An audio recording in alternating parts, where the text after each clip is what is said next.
Oh my goalers, bienvenue dans le combat de la décennie. Côté rouge et bleu, Messi, Suarez et Neymar. Yo intento hacer lo mejor para mi equipo.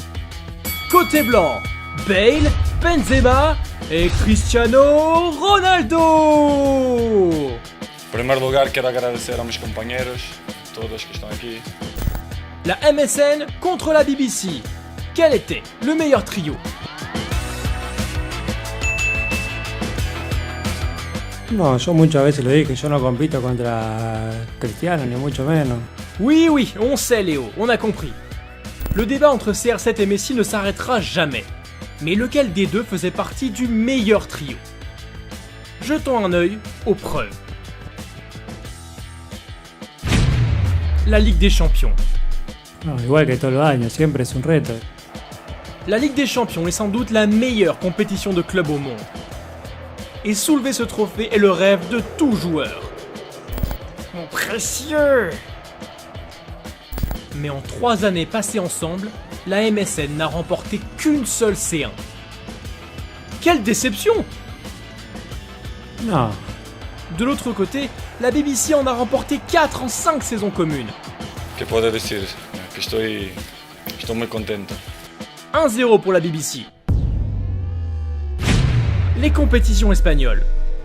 En Liga, le titre fait habituellement l'aller-retour entre le FC Barcelone et le Real Madrid. Mais du temps de la MSN, les Catalans ont ramené 2 Ligas en 3 ans.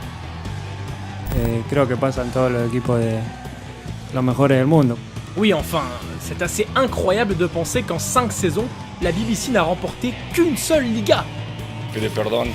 Mais il n'y a pas que la Liga en Espagne. La Coupe du Roi n'est pas le trophée le plus important au monde, cependant, la MSN a gagné les 3 Coupes du Roi durant son règne en Espagne.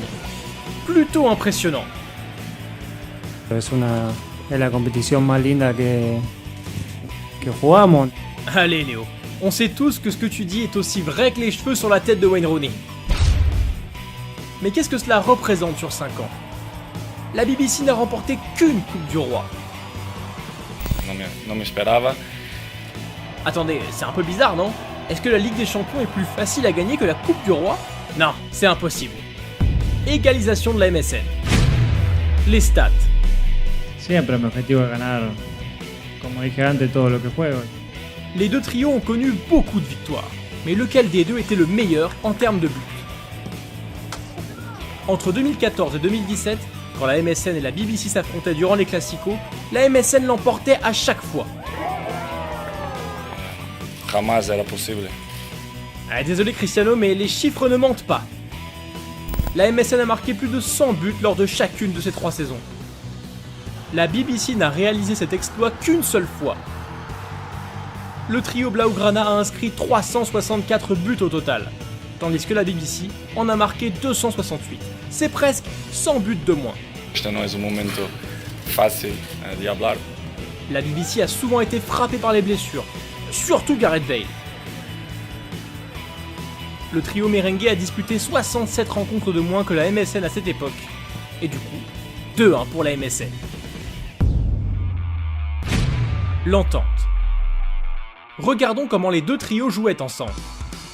Si Neymar était probablement à son meilleur niveau lors de la blessure de Messi, la MSN restait sans pitié une fois au complet. On peut la considérer comme le trio le plus menaçant de l'histoire. Et hors des terrains, les 3 joueurs étaient les meilleurs amis. Le sont-ils toujours? No, sinceramente ni lo pensamos, ni lo hablamos, ni... Ah là là, Neymar lui manque. Pendant ce temps, la BBC était souvent en conflit. CR7 semblait en colère lorsque Bale ne lui donnait pas le ballon près des buts. Et il ne jouissait pas d'une grande amitié hors des terrains non plus. Je n'ai pas besoin de dîner avec Benzema ou d'inviter Bale à la maison pour un repas. Ce n'est pas ce qui compte le plus. Et 3-1 pour la MSN. Messi et Ronaldo ont une longue liste de partenaires incroyables en attaque au cours de leur carrière. Mais la MSN et la BBC ont marqué l'histoire par ce qu'elles ont réalisé. Nos calculs désignent la MSN comme le meilleur trio. Mais les chiffres ne disent pas tout. Selon vous, quel est le meilleur trio de l'histoire ?